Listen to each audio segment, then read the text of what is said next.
And I'll allow you to go ahead and start our session. Cities, green initiatives in Germany and the U.S. Guten Tag, Herr Bürgermeister Fassbinder, Herr Dr. Braun, meine Damen und Herren. Ich bin sehr erfreut, Sie hier zu sehen. I'm also very pleased to welcome Mayor Price, Ms. Privet, and our audience members. As Kate said, welcome to our 11th annual City Sisters German Seminar. I'm Dr. Linda Manning. I'm the director of the Center for Sustainability in Education at Christopher Newport University and your moderator for today. And I'd also like to thank our sponsors, Sister Cities of Newport News, the German Embassy in the United States, and Christopher Newport University for making this event possible. I think today our seminar reflects a very 21st century example of the mission of Sister Cities, building on the power of personal connections to promote peace through mutual respect, understanding, and cooperation, one individual and one community at a time. So before we hear from today's honored guests, I would like to clarify our seminar procedures. As I think you heard Kate say, we are recording the session, so we will all keep our microphones on mute unless we're speaking. Audience members will keep their microphones on mute and their cameras off. We've allotted 20 minutes for the Greifswald presentation, which will be followed by the Newport News presentation. And then we will have a question and answer session. I'll share your questions with the panelists, so if you want to type any questions in the chat, please feel free to do that. You can find the chat if you look in the bottom right-hand corner of your screen. You should see a purple button with two white arrows on it. If you mouse over that, it will say Open Collaborate Panel. So if you click on that, the purple button, you should see the chat, the speech bubble icon. It's the first icon on the left. The chat box is located directly above those navigation buttons, and you'll probably see say something, the word say something with a smiley face, and that's where you can type your questions to our panelists. So now I am very pleased to introduce our panelists. Please welcome Lord Mayor Fassbinder to today's session. Born in Munich, Lord Mayor Fassbinder holds a doctorate in history and prior to becoming mayor, served as a historian at the Pomeranian State Museum in Greifswald. In 2009, he was elected to Greifswald City Council. He was re-elected in 2014 and became Lord Mayor in 2015. He is Greifswald's second directly elected mayor since German reunification in 1990. Lord Mayor Fassbinder is joined for today's discussion by Dr. Stefan Braun, who is with Greifswald's Environmental Department. And I'm also very pleased to welcome Newport News Mayor Dr. McKinley Price. Mayor Price was born in Newport News and received his Bachelor of Arts degree in biology from Hampton University in Hampton, Virginia. After serving in the United States Army, he earned his Doctor of Dental Surgery degree from Howard University in Washington, D.C. In May 2010, he was elected mayor of the city of Newport News. He is currently serving his third term as mayor. Mayor Price is joined for today's discussion by Ms. Jennifer Privet, the Sustainability Manager for the City of Newport News. Now, Bürgermeister Fassbinder, it is your stage.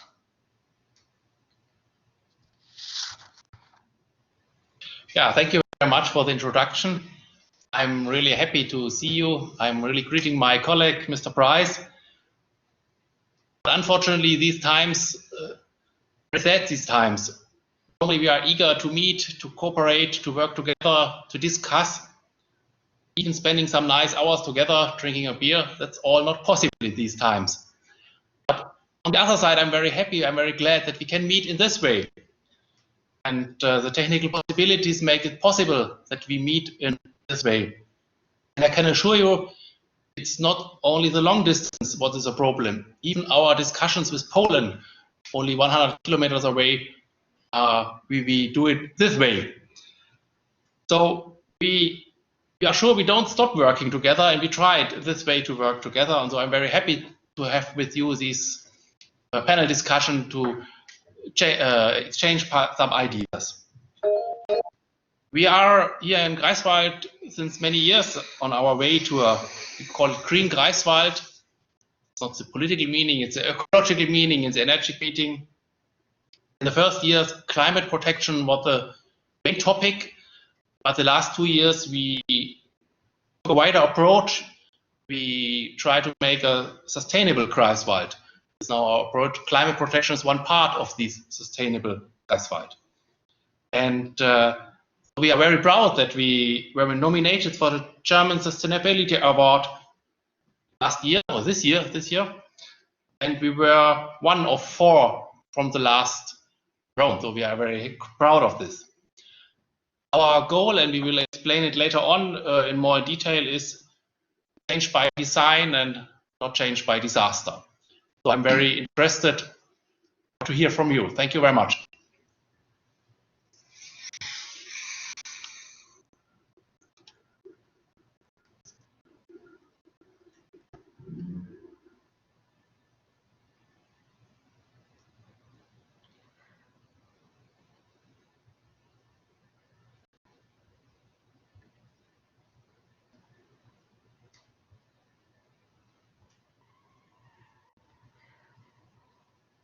In Greifswald, would you like me to share your presentation?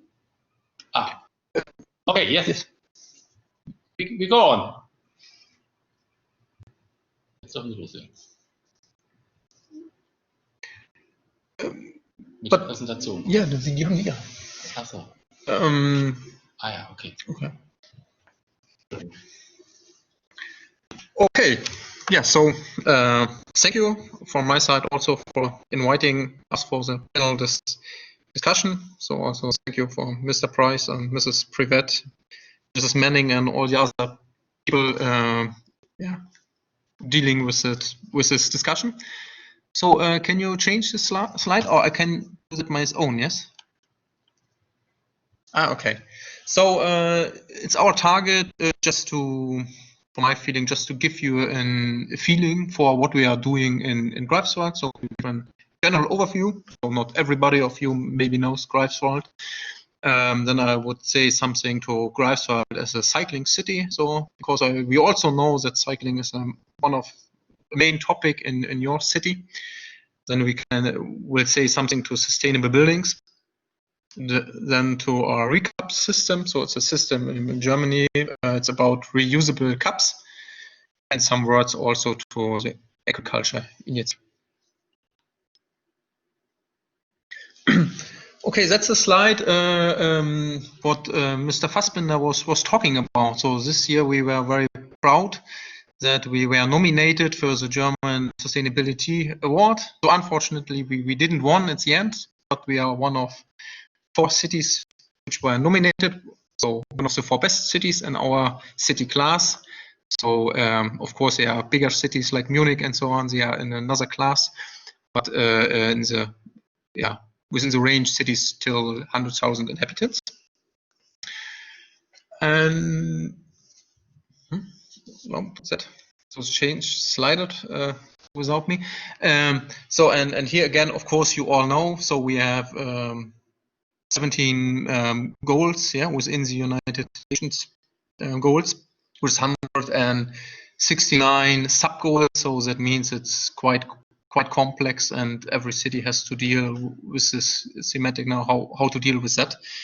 And our city parliament committed for this for the United Nations sustainability goals. So that was the start for our work.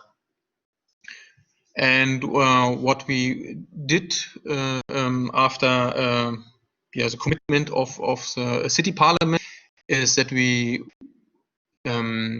saw where we are today. So now you could see, unfortunately for you, it's in me. So we have a report now about the state of the art in Greifswald. So where are we now today? And now we are starting out of this. So on the basis of that report, we really like to develop a city strategy. So we did the first step, and we begin now the second step with the strategy now. Okay, then I go to the next slide. Yeah, that is also was what Mr. Fassbinder mentioned. So all the topic about climate was central in Greifswald. So we started more or less with climate change and climate adaptation questions. and now we take the wider approach. And here you see a graphic about the greenhouse gas emissions we had 1990 and 2015, and now we are working on our next balance. So that will be finished in the end of this year. And but what you can see is where we have to go in 2050, and then you see it's a really ambitious goal. So between 1919 and 2015, for example, the reduction is because of the change from coal to gas, for example, and also that we have less industry regarding 1990, for example.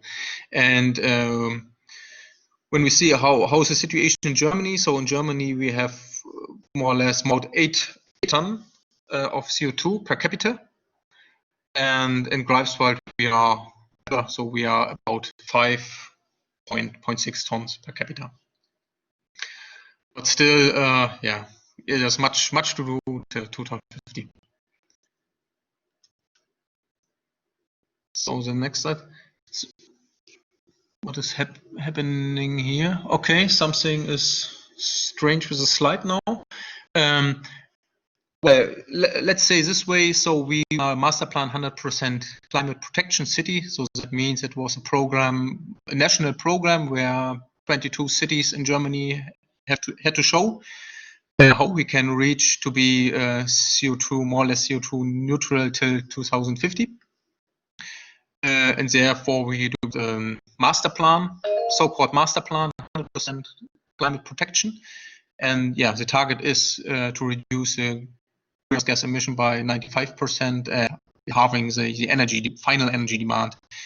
And we are not alone. So what is quite successful, I think, but it's still ongoing process, and that we have in Greifswald a local climate alliance.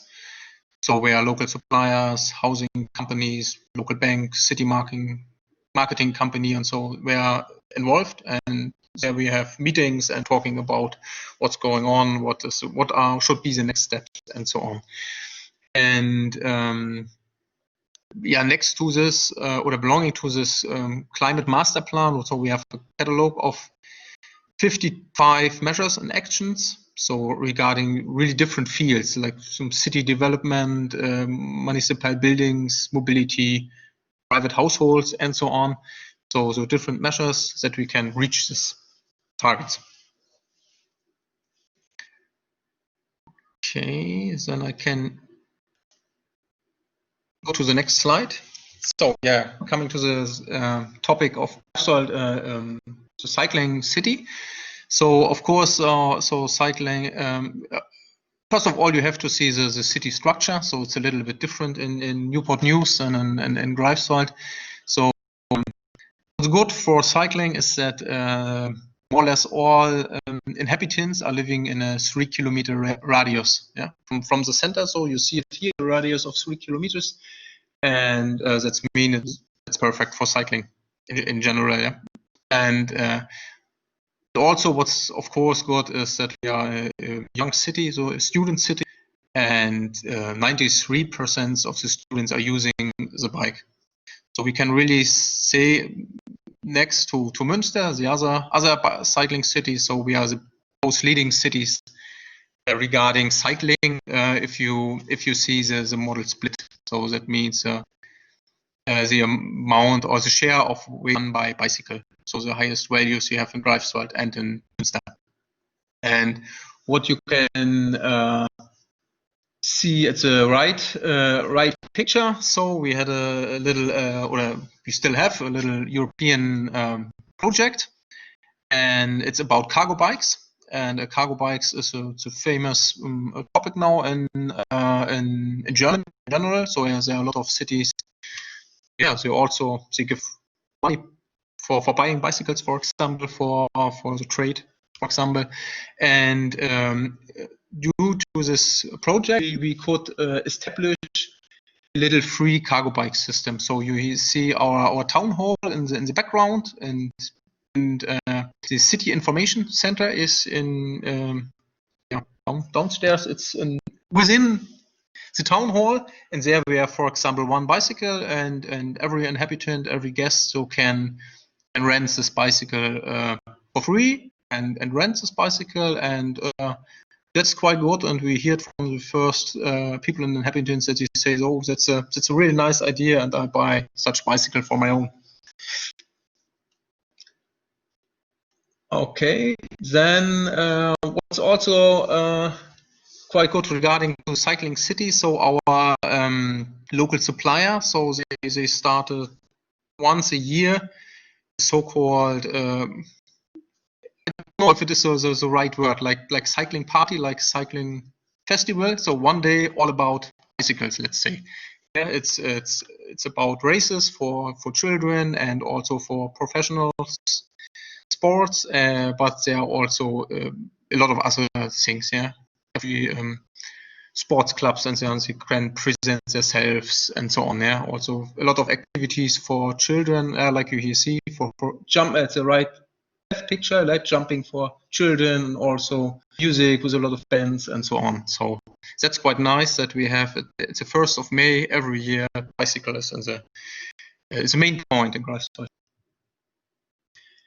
And yeah, that is maybe a thing you can think about. It's what we have in Germany. It's so-called, in German, it's Stadtradeln. In English, it would be cycling city. And it's a national, it's organized by a national organization, let's say, somehow. And it's really in a lot of German city. And it's about 3 weeks.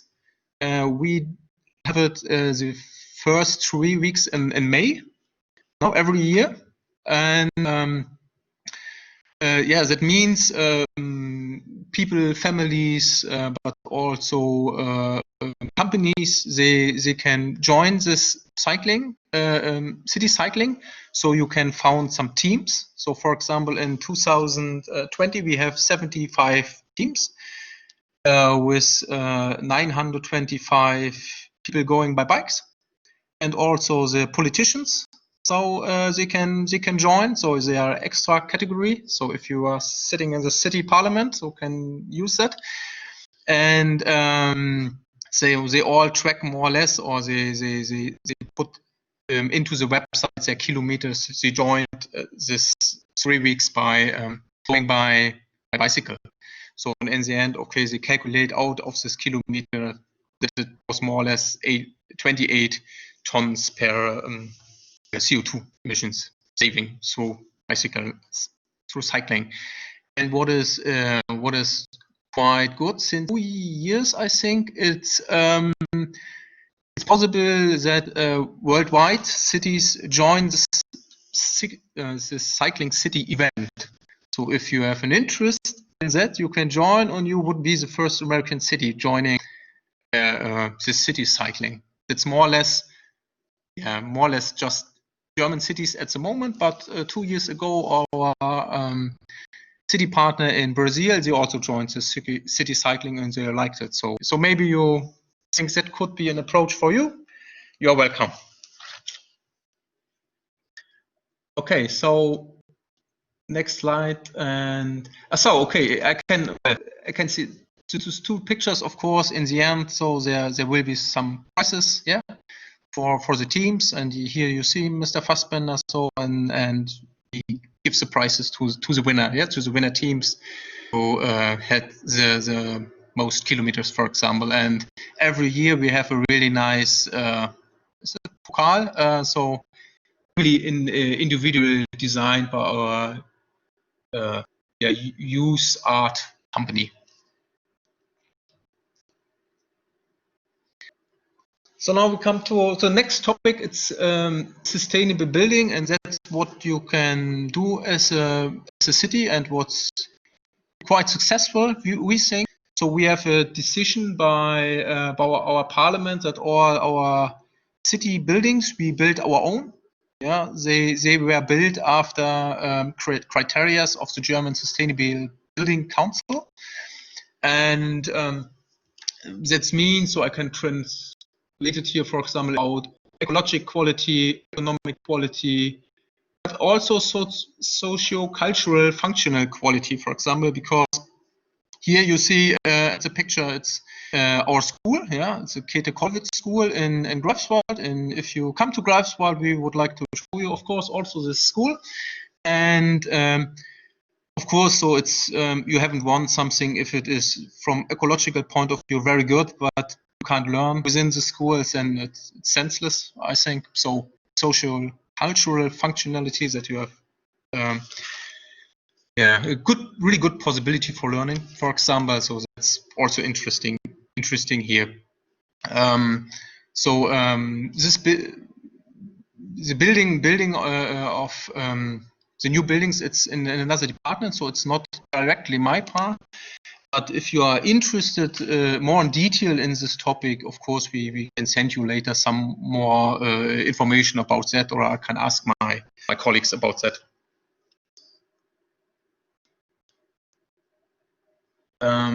Yeah, here you also say one slide. We are also using now at 2 schools for photovoltaic systems, for example. Yeah, you see that it, of course, it's depending with the years. Yeah, it could be higher or less high. And now in this year, also it's also a topic, of course, for private house builder. What is the name? So not it's not building from rebuilt as a city, but private. So we have the first zero emission student residence house, and it's more or less the inner side. It's wood construction, so it's really renewable, and they use also geothermal systems and also photovoltaic. So that's quite nice. And our next building, what we also try to do in future is to invest more in green roofs, or make it even more better and combine photovoltaic with green roofs.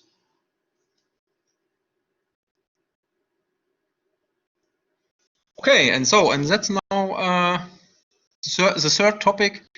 Garbage is also a topic a lot of people are interested in, and it has also some influence on climate, of course. So if you can reuse systems, it has some influence of energy flows, for example. And here you see a map. So it means there are really a lot of partners in Germany, and it's about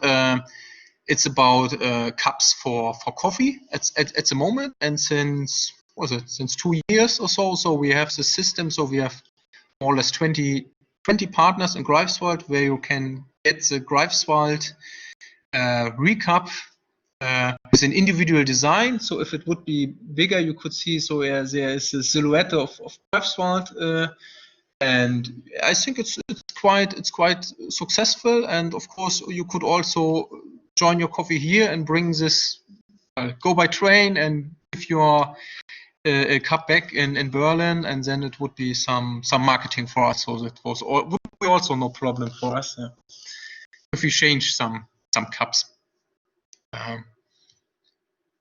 And what is the next step? Now we have a testing area. So not only to do such things with cups, but the next thing is to have some bowls. Yeah, so that you have, for example, salads, for example, or some soups also, and it's not just regarded to coffee. So that we have more and more products we can use in a reuse system.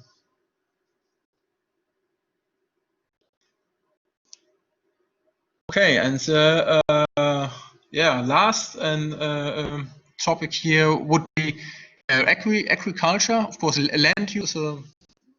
It's in general a really important topic, and a special topic also in Greifswald, because we have a lot of research in that field. So strong research. They are known in Europe and worldwide.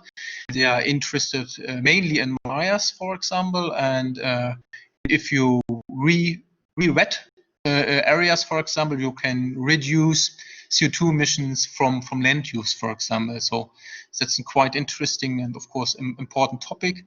In general, of course, for the surrounding of Greifswald, but also a little bit for the city. And next to that, of course, we, like we said, we don't want to look just for climate protection. The other big topic is, of course, biodiversity, and so we also think so we have to improve the biodiversity in the city, and therefore There's an association since 2 years of land users and tenants of land. So, and we have this greifswald approach to bring them together, to have in the longer term more sustainable land use, with reduction of poison and also on pesticides, for example.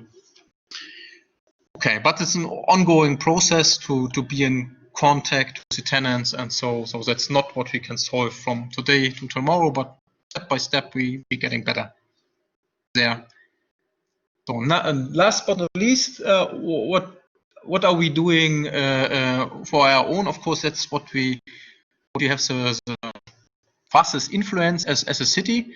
So since some months, for example, we try, so if we have some flights, for example, we try to compensate that.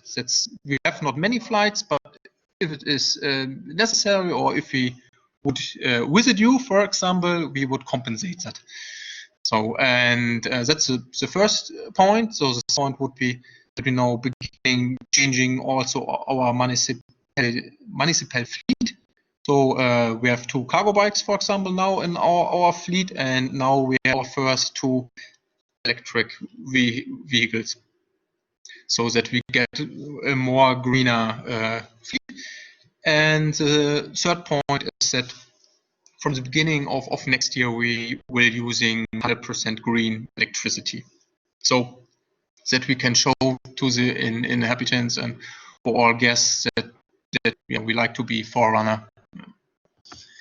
Let's say this way. And that's more or less what I wanted to say. I think you got some impressions what we are doing from mobility and sustainability. And of course, if you have some questions now or later, you can write us some emails, and there we could also go in detail later if you like.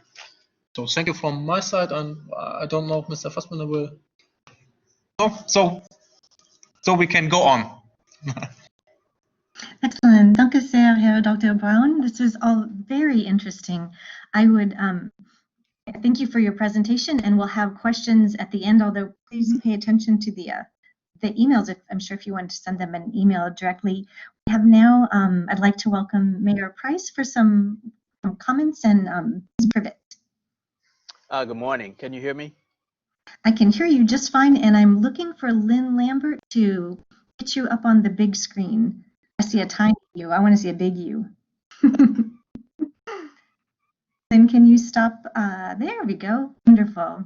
Good morning, Mayor Price. Good morning. Thank you. And thank you to Sister Cities Newport News for organizing this panel discussion. Even though we can't meet in person, it's important that we continue our long-standing tradition of engaging with our sister cities to share our best practices. Dr. Fassbender, I want to thank you for your kind response to my letter, and I hope you and our friends in Greifswald are staying safe during the pandemic. Now, I'm really disappointed we can't gather in person, but I'm truly looking forward to meeting for the 15th anniversary of our sistering partnership in 2022. We have a lot to celebrate. In the meantime, I'm so glad we can maintain a strong bond between our 2 cities by meeting virtually. This mission of Cities Newport News is to build and strengthen international cooperation, understanding, and development between the citizens of Newport News and those of the world. We want to share best practices, learn from one another, and create a better understanding and appreciation for the unique cultures that enrich our world. And even though we are thousands of miles apart, our communities face many of the same concerns.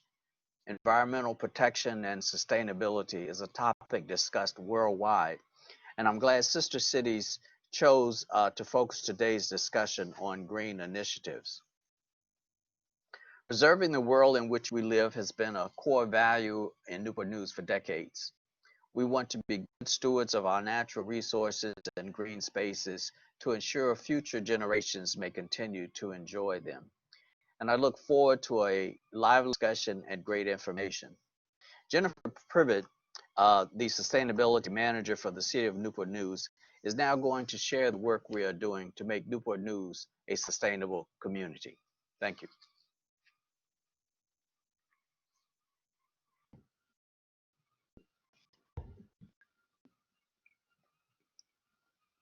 Good morning. Good morning. Thank you, Mayor Price. And I'm very excited to be here. The German delegation, what an impressive presentation. And I know that we can learn a lot from you. And I'm looking forward to sharing our story with you. I'm going to go ahead and pull it up, Linda.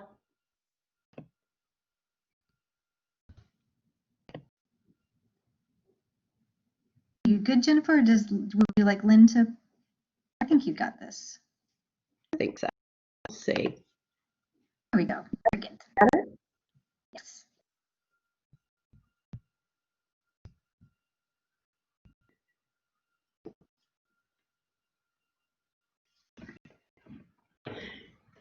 Okay, it is an honor to be here, and we are particularly proud of the sustainability initiatives that we've accomplished in a relatively short period of time, but we do know that it is an ongoing endeavor as we prepare, not just for this generation, but for future generations.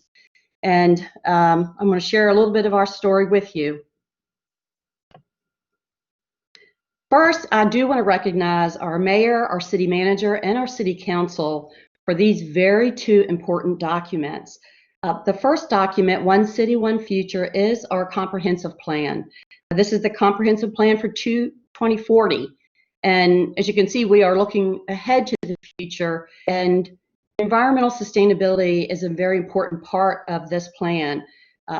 If you ever have the opportunity to browse through it, you'll see that sustainability, clean energy, land use, all of those important topics are woven throughout this plan with an eye looking through a sustainability lens. And as well, the second document, which is the transformation plan. The city of Newport News was one of 3 cities in the nation that received this $30 million HUD grant as part of a transformation plan for underserved communities that needed a transformation. And much of this plan focuses on resiliency, energy resiliency, land use resiliency. And these two are just an example of how our leadership values sustainability. So really important documents for us moving forward towards sustainability. So back in 2013, our sustainability committee presented to City Council a plan. And the plan was for our immediate needs as well as for our future needs. And when the sustainability committee gathered, we wanted to define what sustainability meant to us. And what it means to us is meeting the needs of the present generations without compromising the ability of future generations to meet their needs.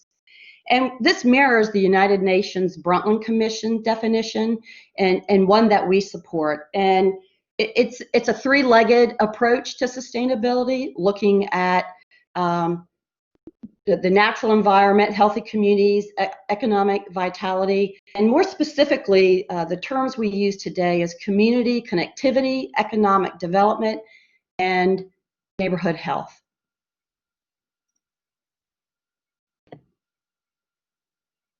So what I'm going to touch upon is some of the success stories, some of our programs, and some of our accomplishments that you see here. It is really important to note, though, that we have met with so much success because of the partnerships that we've developed along the way. These are typically our local, state, and federal agencies. It's also nonprofit organizations where we have formed partnerships and received funding to implement sustainability programs.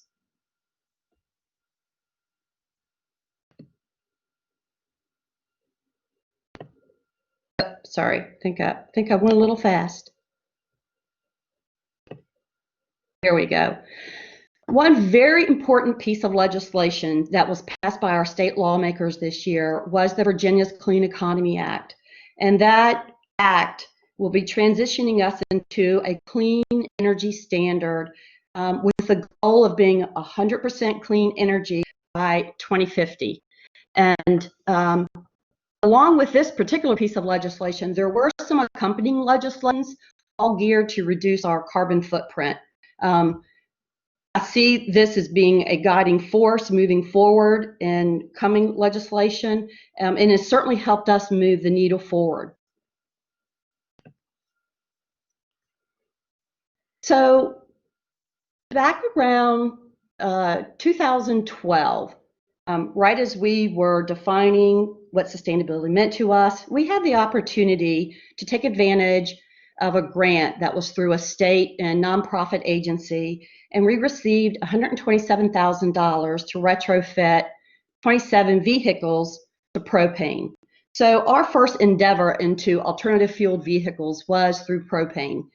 And we took these 27 vehicles of specific types and installed a propane tank, so they became dual fueled. And what we found is that the dual fuel, the propane vehicles are far superior in terms of fuel use, cost, maintenance, and as you can see, we have saved significant money. These stats are in 2019, and so they really have performed beyond our expectations. Since then, we've added more vehicles. We now have 65 propane fuel vehicles, and they are dual fuel. So if you're powered by propane and the fuel becomes low, it will switch over to gasoline. So you do have that backup system in place. And in 2020, we just purchased 25 safety vehicles that are battery vehicles. So we are also investing in that type of alternative fuel vehicle, and been a very successful program. We've also received additional funding for more of the propane vehicles. This Newport News school system, our public school system, has also been very successful with the propane vehicles. We have the largest fleet of propane buses in Virginia, and they have also been very successful with funding mechanisms.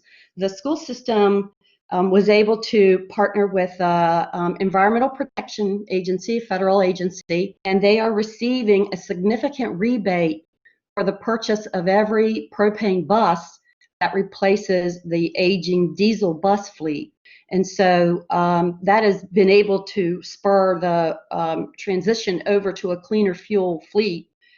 And as you can see, they are experiencing the same kinds of results as we have with our new fleet, with lower carbon emissions, lower maintenance costs, as well as lower fuel costs. I think right now, it's about $1 a gallon cheaper, I believe, for propane. It's right around there. So you can imagine, multiply that by the number of vehicles, and it's a significant savings. One of the benefits, I do want to go back here a minute, because this was something I think that was an unintended consequence and benefit of the program with our propane fleet, is that we built the infrastructure, not really intending to share it outside our own needs, but as time has developed and other agencies like our local wastewater district has purchased propane vehicles, and because our infrastructure is located centrally in the city, there's been real value in having this asset, because we are able to share it with other agencies through a procurement process. So if they need access to our infrastructure, they are welcome to use it. And that's been a real bonus, is to be able to share that type of infrastructure that then promotes that type of fuel purchase. So we do know that infrastructure is important. And along those lines, the city has invested in electric vehicle chargers in all of our garages that's located in City Center. City Center is one of the hubs in our city where there's it's a real central hub. There's dining and there's entertainment, there's housing, and so these garages are generally pretty well used. And so we installed these all of the garages with these EV chargers, and they've been very successful. And it is a way that we can promote the use of electric vehicles in our community. And been successful. Right now it's free of charge, and we do have some new construction projects where we are also installing more of these electric chargers. So been a really, really successful program. We are investigating electric vehicle purchases in our fleet. So we look to add those, but primarily our alternative fuel fleet is propane. Like you, our university has been a shining model for our green building program, as well as the Newport News Public Schools. I mentioned earlier about the Clean Economy Act, and last year our school system embarked on a solar program where they were going to install 5 solar arrays on our schools. And then the Clean Economy Act happened, and then we were able to grow this program. So now we are up to 7 schools that are currently in the design construction phase this year, where we'll be adding solar arrays to 5 of the buildings, and then ground mounts on 2 of the buildings. And as you can see, it's saving significant amount of money, reducing significant carbon emissions. I think one of the most important pieces of this is how we are preparing the next generation for a clean economy. We have incorporated an educational component to explore solar technology as part of this new program. So students will be learning about the technology as it's being installed on the school. So that's something I think that is really important part of this whole process.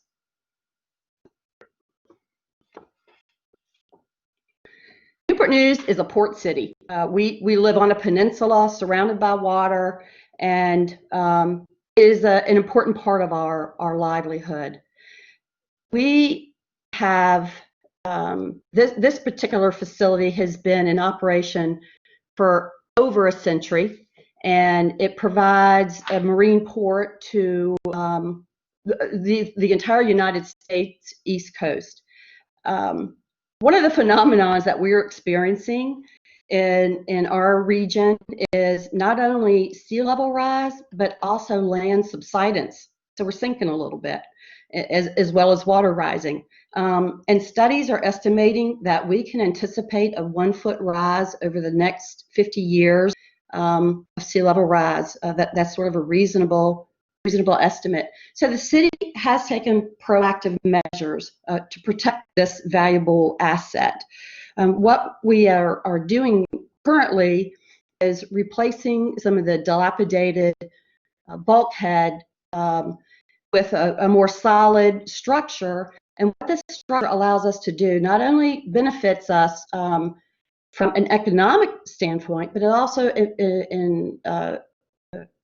it improves our resilience, and it also improves people's livelihoods.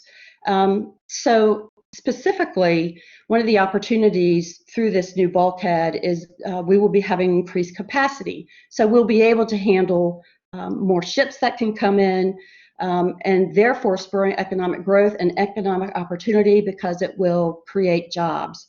One of the really important aspects of this new asset building infrastructure for sea level rise is that as we are experiencing more severe weather events, larger ships are able to come safely into harbor at our facility and are protected from these severe weather events. So as you can see, it's a very multi-pronged benefit to the resiliency type of infrastructure that we're incorporating in this very valuable asset, the Seafood Industrial Park. So, Christopher Newport University, the university here in our lovely city, is also guided by the state to build at a green level. And you may have heard of the United States Green Building Council. And back in 2001, they launched a building standard. It's called Leadership in Energy and Environmental Design. And it's recognized throughout the United States as a green building standard. There are 4 different levels. This particular facility, building that you're looking at the top of the Great Lawn, is the Christopher Newport Hall, and that did receive a silver destination certification. And you can see some of the features that are designed as part of that requirement to get that level of certification. Several other buildings are also green buildings. The Triple Library, the Greek Village, where the sorority and fraternity houses are, and there are several other buildings there on campus that are built to that green design. So we are a bike-friendly community.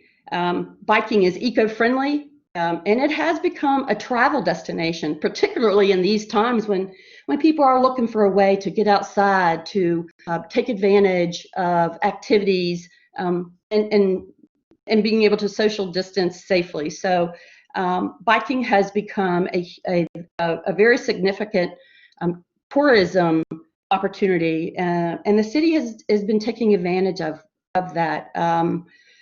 One of the newest features that we are super excited about is an app that we just developed for smartphones. So in addition to the multi-use trails that we have and the guides that we have, you can now download them on your phone and be able to take advantage of the different types of trails and bike paths that the city has developed over many years.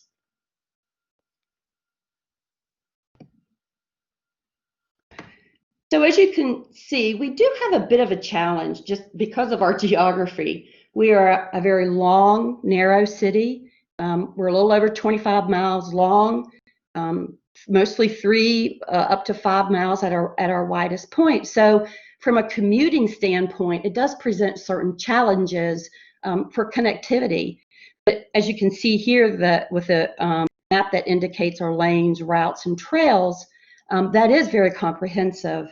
And we have been seeing a real uptick in our visitors, not just our local community, but our visitors who are coming to Newport News specifically to enjoy our biking amenities.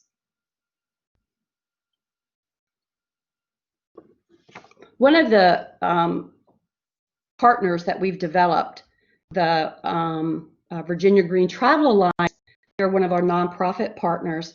They do promote green travel, and they have been a great partner with us in promoting Newport News, not just to the state, but really to the whole East Coast in terms of the type of biking facilities that we have and that tourists can enjoy.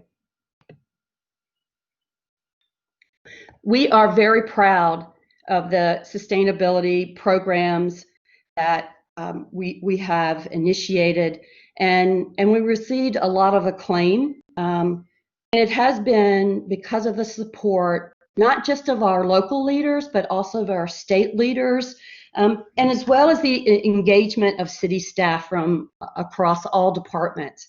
It truly is a team effort. We are part of the Virginia Department of Environmental Quality's Environmental Excellence Program. And as part of that program, we really strive for continual improvement. And I think that we'll continue to have success as we demonstrate the type of continual improvement that we strive for.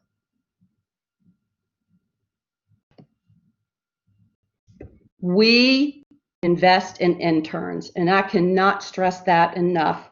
The city funds an internship program.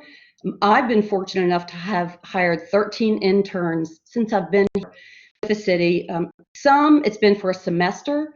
Some I've hired for over a year. It really depends on typically their schedules, how long they can remain. Some have remained in public service, but we are seeing a real challenge in filling local government positions. As us baby boomers are aging out, there's a real gap in the next generation filling those positions. So this particular program has been a real benefit to not just to the interns, but to our city, to invest in them, to get them being acquainted with what it means for public service, and hopefully to draw them in to be part of our programs. And so what I'm really excited about is Christopher Newport University's new Center for Sustainability in Education. They just launched it this fall semester, and Dr. Linda Manning, our moderator, is the director of this facility, this new program, and she and I have already started collaborating about how we can support one another, and I'm just really excited about the opportunities that this new center is going to for us to be able not just to have sustainability and at CNU or in the city, but how we do it together, because sustainability does not know borders.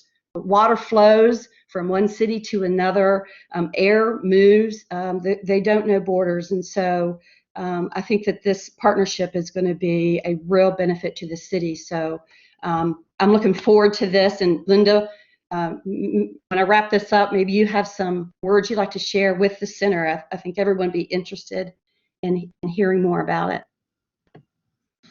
And so with that, I'm going to wrap it up and leave it to you to direct questions.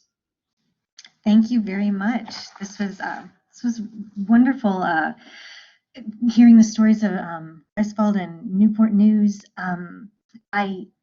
I'm very excited about the partnership opportunities that the center presents, and yeah, the idea of creating community, campus and community as a living lab, and so you have these teachable moments for students, like you were talking with the photovoltaics, the solar panels, and teaching students about the world they're moving into. And I also really appreciate the social, cultural, functional quality that that our friends from Greifswald mentioned in terms of thinking about sustainability efforts. It's not just environmental; it's those of us, living in this space.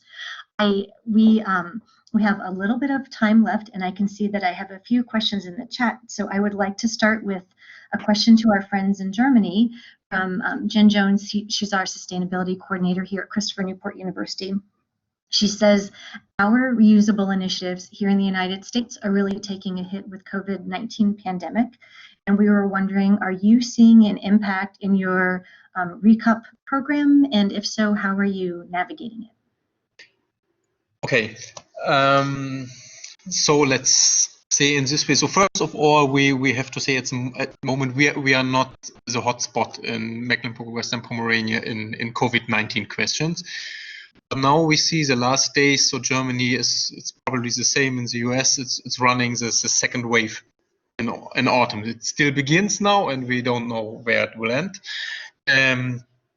But for the first, we could say, so we started with 22 partners, and now I think we have 20 partners. So there was more or less no changing in the partners. And you have to say the partners which are using RECUPs, they are really different. So you have now you have, for example, gas stations. They are using this, but you have also bakeries, and you have also coffee shops and so on. Of course, what can happen during COVID-19, for example, that some coffee shops maybe in the end, they don't exist anymore. Yeah. So if they get some financial problems, and some other partners, so maybe they say they just give coffee to go, for example. So they are the lucky winners, maybe. Yeah. So that's different, but at the moment,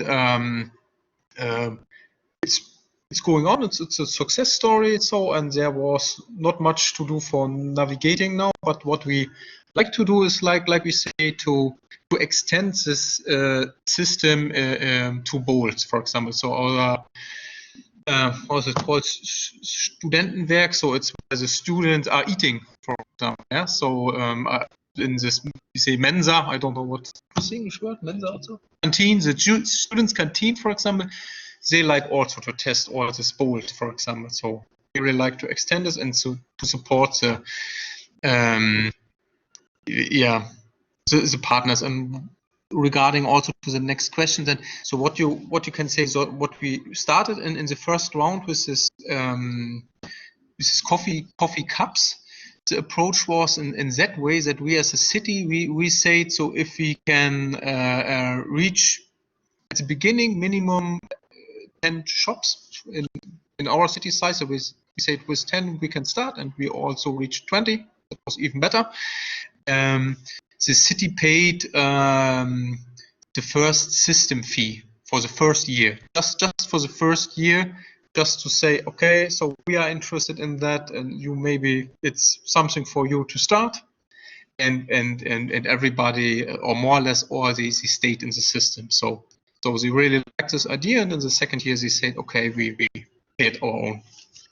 But without that, we don't know. So that would be not so fast. I think it was a good step to to finance the first year.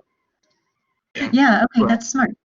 Yes, I understand. And at Christopher Newport, we've had a to-go container program. So the students, when they go to the cafeteria, they can use reusable to-go containers. So that you're saying about students and teenagers being enthusiastic to kind of try out some of these initiatives. We're seeing that here. Another question from I think perhaps to Jennifer, Ms. Privet and Mayor Price.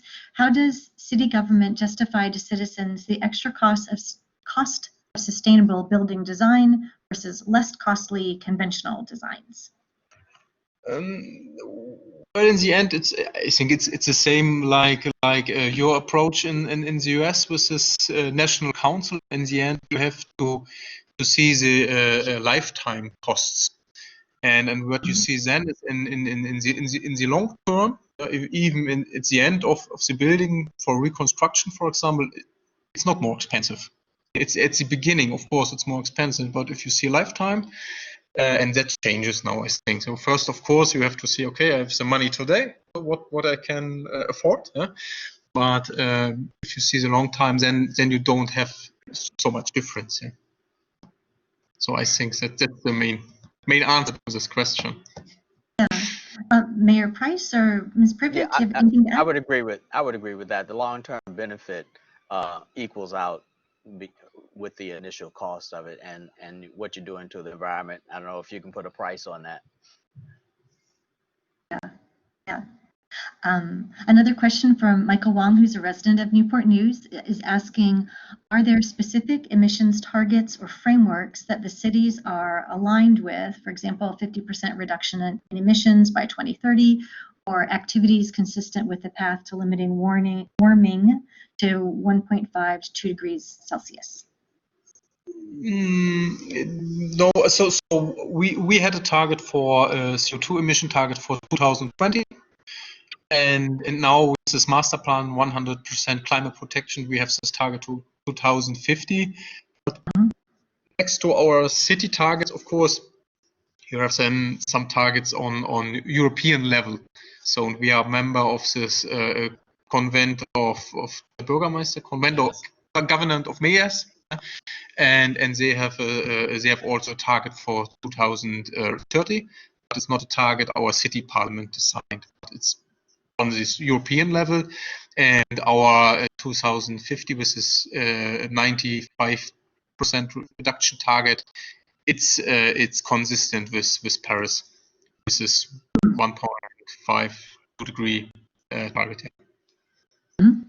More or less no to do. Yeah. Ms. Privet, I think you mentioned a plan, the Newport News. Do you have anything you want to add? Yes. Plan was endorsed by City Council back in 2013. We had goals to reduce our energy consumption. We didn't have specific targets aligned with that. But moving forward, especially since we have new state legislation that is directing for clean energy 100% by 2050, we have new directives, and we'll be moving towards and establishing goals using those targets as directives for our performance. What we do know, I think, is interesting because you do need to know who uses energy. How is your energy used in your locality? And what Dominion has told us, Dominion Energy, who provides the electricity for us, says that really our energy is fairly consumed equally among the four sectors, which is residential, commercial, industrial, and governmental. So what we do know is that it's going to take the efforts of all of those different sectors to have an impact. It won't be just government, it won't be just residential, it'll be all four of those sectors that work together to make a significant reduction and a plan for those reductions for our community. Mm-hmm. Mm-hmm. I think we have time for this last question. Greifswald is a much smaller city, 3 kilometers versus Newport News here about over 25 miles long. So that said, are there lessons that we in Newport News can learn about how to get more people to bike? I don't know.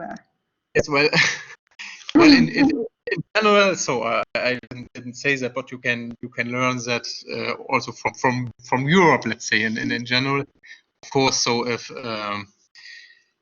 we are 3 kilometers, we have a starting advantage. Yes, so I can't say what would happen if we had 35 miles. Yeah, but and of course, if you have a lot of students, they maybe can't afford a car, so it's also good for cycling. Yes, so it's also a starting advantage, of course. But it's not. It's necessary to get a cycling city. So that is, for example, what you can learn for the worldwide forerunners. So let's say, for example, for Copenhagen. So as they said, of course, they are a city with more than 500,000 inhabitants, for example.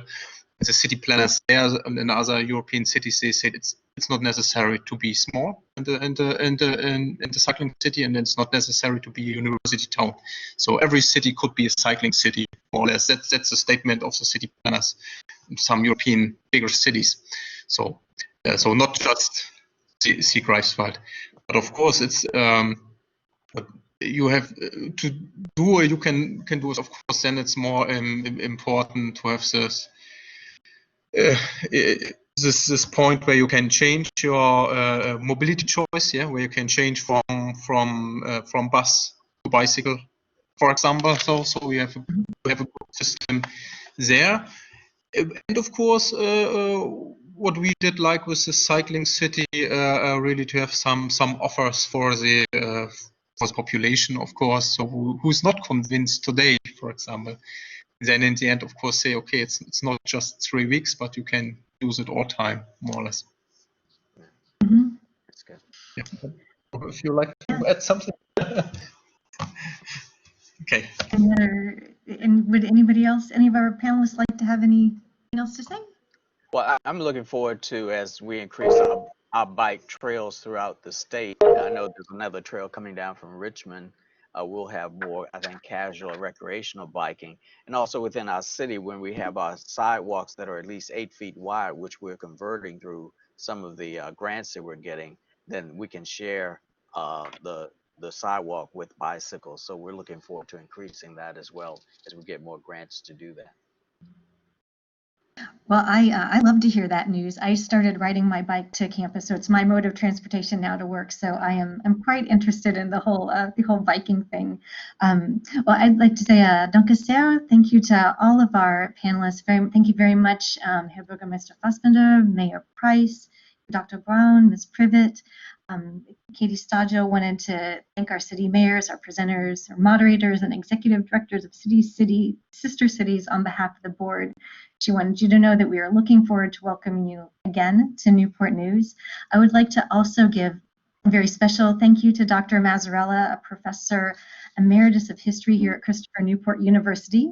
He has been the chair of the German seminar since its inception in 2009, and I think we're so fortunate to be able to have this because of his strong efforts. So thank you, Maz.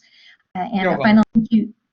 Thank you to Dr. Lynn Lambert, Sister Cities of Newport News board member, a senior professor of computer science, and she has been our host and our tech person. So thank you very much.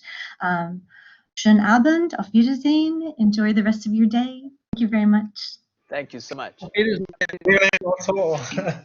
Viel Glück.